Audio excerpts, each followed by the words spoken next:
Vaz de Camões é um dos principais intelectuais do século XVI, um dos homens mais cultos, mais brilhantes de sua época. Apesar de ser da baixa nobreza, teve uma formação cultural sólida, de influência da cultura grega e romana e principalmente do poeta italiano Petrarca, de quem absorveu o neoplatonismo, as reflexões sobre o tempo e o amor e a forma do soneto perfeito, o soneto em versos decassílabos, com as rimas perfeitas. A influência de Petrarca, seja na estrutura, a utilização do soneto perfeito, seja no discurso, o neoplatonismo, um amor como atitude intelectual, uma abstração, uma ideia, se concretiza no poema, no soneto que nós leremos e analisaremos com vocês a seguir. Acompanhem comigo. Transforma-se o amador na coisa amada, por virtude do muito imaginar. Não tenho, logo, mais que desejar, pois em mim tenho a parte desejada. Se nela está a minha alma transformada, que mais deseja o corpo de alcançar? Em si somente pode descansar, pois consigo tal alma está ligada. Mas esta linda e pura semideia, que, com um acidente em seu sujeito, assim como a minha alma se conforma, está no pensamento como ideia, e o vivo e puro amor de que sou feito, como a matéria simples busca a forma. Luís de Camões. O poema é um soneto perfeito. Todos os versos são decassílabos, todas as rimas são completas.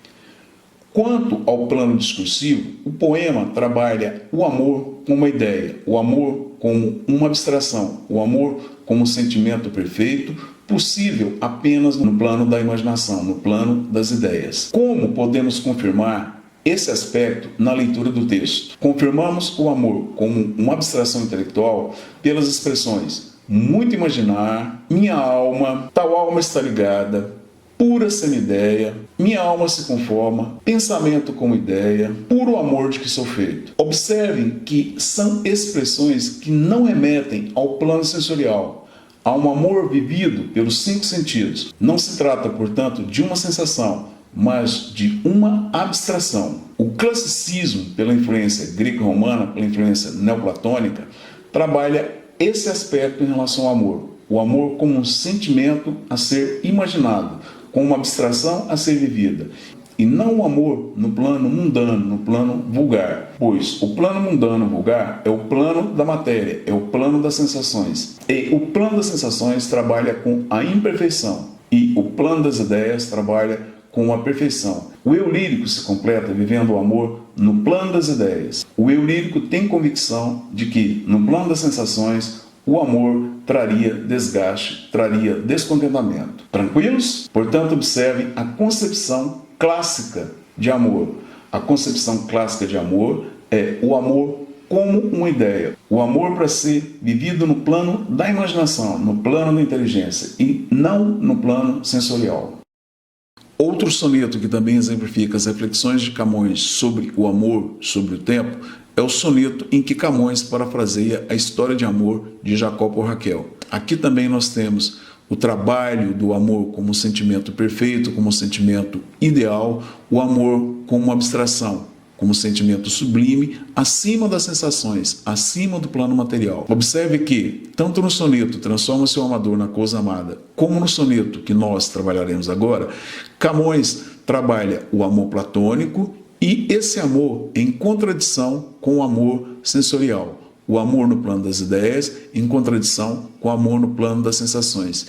E percebam que o eu lírico se realiza apenas no plano das ideias, não no plano da matéria. No plano das ideias sempre há a sublimação do amor, o que não seria possível no plano sensorial. Leiam comigo o texto e percebam nele os aspectos estruturais, trata-se de um soneto perfeito, e o aspecto discursivo, o neoplatonismo, o amor como um sentimento ideal, como um sentimento sublime. 7 anos de pastor, Jacó servia Labão, pai de Raquel, serrana bela. Mas não servia ao pai, servia a ela, e a ela só por prêmio pretendia. Os dias, na esperança de um só dia, passava contentando-se com vê-la. Porém, o pai, usando de cautela, em lugar de Raquel, lhe dava Lia. Vendo o triste pastor que com enganos lhe fora assim negada a sua pastora, como se a não tivera merecida, começa a servir outros 7 anos, dizendo: mais servira se não fora para tão longo amor, tão curta vida. Luís de Camões. Novamente nós temos aqui a sublimação do amor. Neste soneto nós temos uma curiosidade, uma característica da linguagem de Camões, da linguagem clássica. Prestem atenção, atentem para o verbo no pretérito mais que perfeito. Na penúltima estrofe nós temos tivera, na última estrofe nós temos servira e fora. Percebam que o sentido do verbo não é o do pretérito mais que perfeito, de uma ação concretizada no passado. Nos exemplos citados, o verbo está na condicional. Portanto, o sentido adequado é este, como se a não tivesse merecida, mas serviria se não fosse. A razão para este recurso é que ele confere ao texto uma maior elegância, torna a linguagem do texto mais solene, menos vulgar, certo? É um recurso comum, é um recurso que aparece constantemente na poesia de Camões e mais tarde veremos também em outros poetas como o Árcade, Cláudio Manuel da Costa. Tranquilo? Então vamos à próxima. Trabalhando,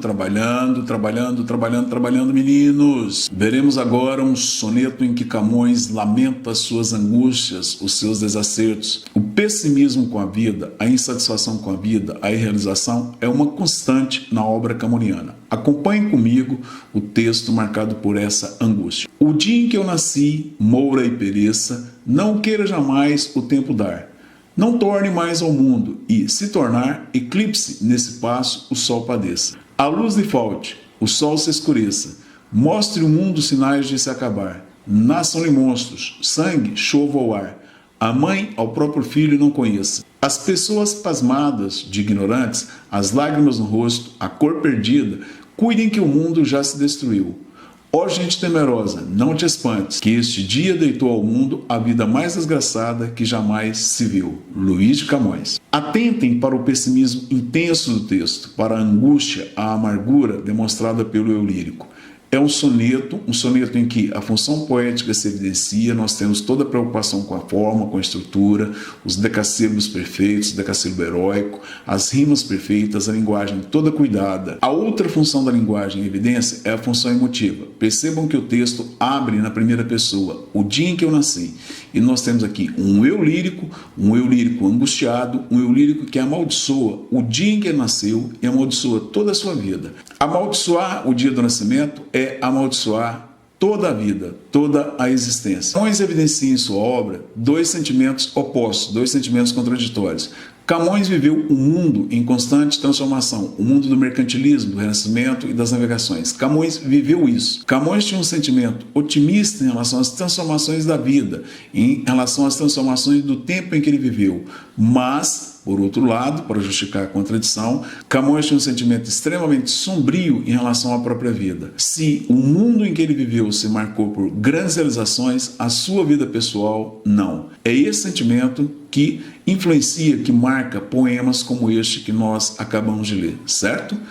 Agora com vocês, uma última parte da obra camoniana. Textos enquadrados em um estilo definido pela crítica como maneirismo. Camões, portanto, vai da poesia clássica típica, herdada de Petrarca, O Tempo e o Amor, passa por sonetos marcados pela angústia existencial, reflete um sentimento de otimismo em relação ao tempo em que ele viveu, um sentimento de pessimismo em relação à sua própria vida, chegando até uma série de sonetos que marcam já uma transição para a poesia, para o movimento posterior. Então vamos lá, a leitura e na sequência nós fecharemos a poesia de Luís Vaz de Camões.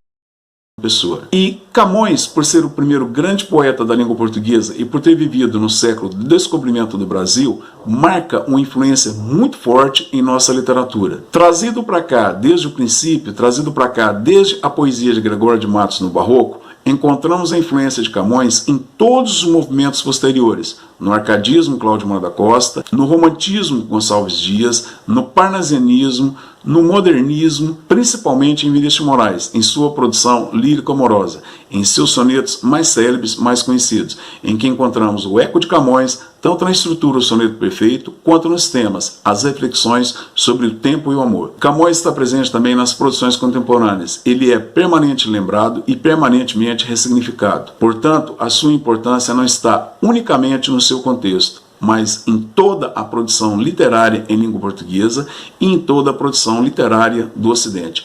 é um dos nossos maiores poetas. Um abraço, meninos, bons estudos e até a próxima!